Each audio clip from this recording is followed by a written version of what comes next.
Hey, I'm Lauren from tastypc.tv. Today we're taking a look at Corsair's Air Series AF and SP fans. So Corsair have put a lot of science into making these fans, and to ensure that the needs of every purchaser are met, they've made 4 different variations. So first you choose between either the SP static pressure version or the AF airflow version. Then once you pick which version you want, you either go for the high performance variant of that version or the low noise variant. So all these fans are available in 120mm, although the AF low noise version is also available in 140mm. So I'm going to be testing the SP versions on the H100 to see how they perform, but first I'm going to bring you over and take you for a look around the fans. So I'm going to start by showing you what comes inside the box. Now this is probably a good time to mention that with all of these fans, no matter what size you pick or whether you get the AF or SP series, they all come with the same accessories. And if you get a twin pack like this that comes with 2 fans, then you get 2 sets of accessories. So if I show you what comes inside the box, first you get a low noise / low volt adapter. You also get some fitting screws. And lastly you get 3 interchangeable colour rings. 1 in white, 1 in blue and 1 in red. And if I just show you the fan now, because it already has the red one fitted. So I actually think that these interchangeable rings are a really good idea, because not only do you have the ability to be able to choose between the 3 colours provided, but you can also remove the ring and then spray it any colour you want, meaning that you don't actually have to spray the whole fan to be able to personalise it, which I think is great, as I know that spraying fans can be a pain, and sometimes they can also affect the ability of the fan.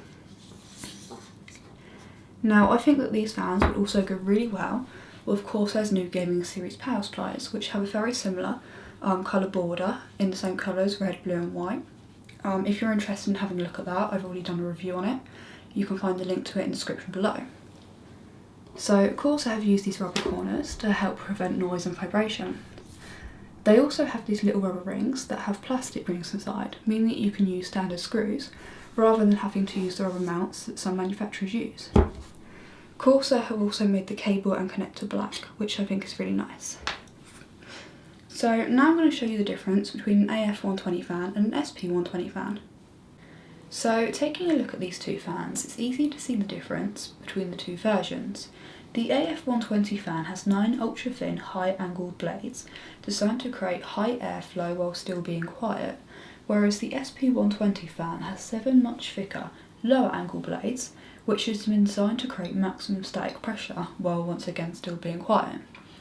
Now for all of you who are still quite new to computing, having high static pressure is very important for being able to move air through things like water cooling radiators, CPU coolers, and even moving air through the front of your case to pass it over your hard drives.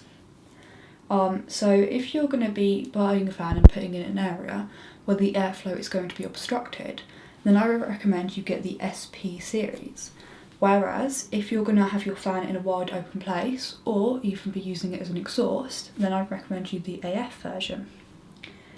Now I do actually have a 140mm version of the AF fan which I can show you. And as you can see, it is different to the 120 version in that it has 11 longer ultra thin blades rather than 9. So normally this is the part of the video where I'd show you the specs on the back of the boxes, but I've actually got a table of specifications which I can show you instead. Now one of the things that I really love about Corsair is that they never lie about the rated spec of their products, unlike other manufacturers, and they've actually been known to underestimate the scores sometimes just to play it safe. Now whilst I can't actually verify these specs, I do honestly trust them, so please just bear that in mind. So this is a good time to pause the video if you want to read the differences. So now I'm just going to test the fans and see what temperatures I get. So to start with, I thought I would test the performance of the standard fans that come with the H100, and this is just as a reference to comparison. Now I tested all these fans in my Arc Mini on an i5-2500K, overclocked to 4.6 GHz and 1.35 volts. So the temperature these fans got were 55, 59, 60 and 61, getting an average temperature of 58.75 degrees. So minusing the ambient room temperature, which was 23.3 degrees, these fans got a final delta temp of 35.55 degrees C.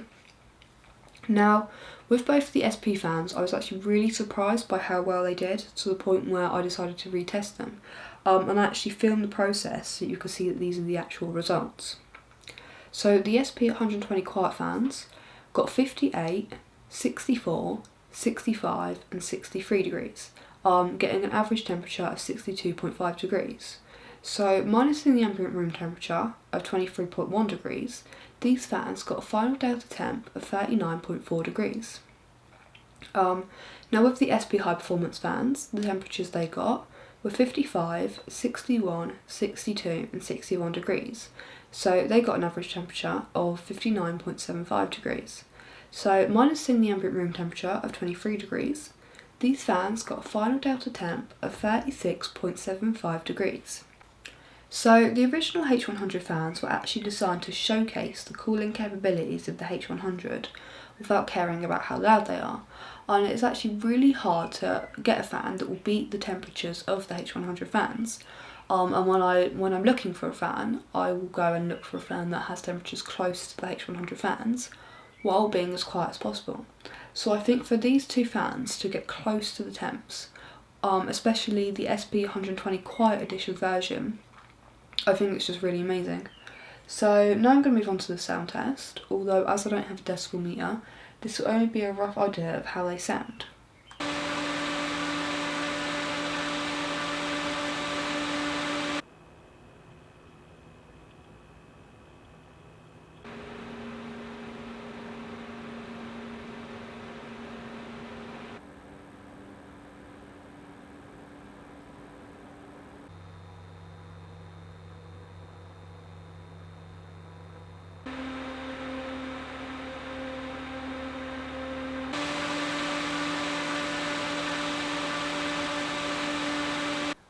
Now, when I got these fans, I was honestly expecting for them to only get 4 stars, because I am really picky when it comes to fans.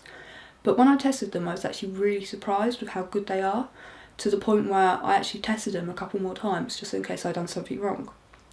Now, the fans that I was most impressed by were the SP quiet versions, because I really wasn't expecting to get temperatures that low for how quiet they are. I wasn't quite as impressed by the SP high performance version, just because of how loud they are, but I'm sure that they'll come into play and radiators much thicker than a H100. Now, I didn't test the AF versions because I don't have any way of being able to test airflow, but I was very happy with how much airflow it felt like they were blowing and their noise levels.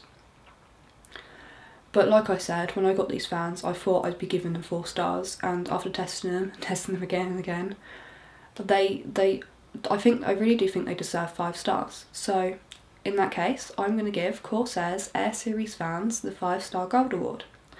So if you liked this review, hit the like button, don't forget to subscribe, and thanks for watching.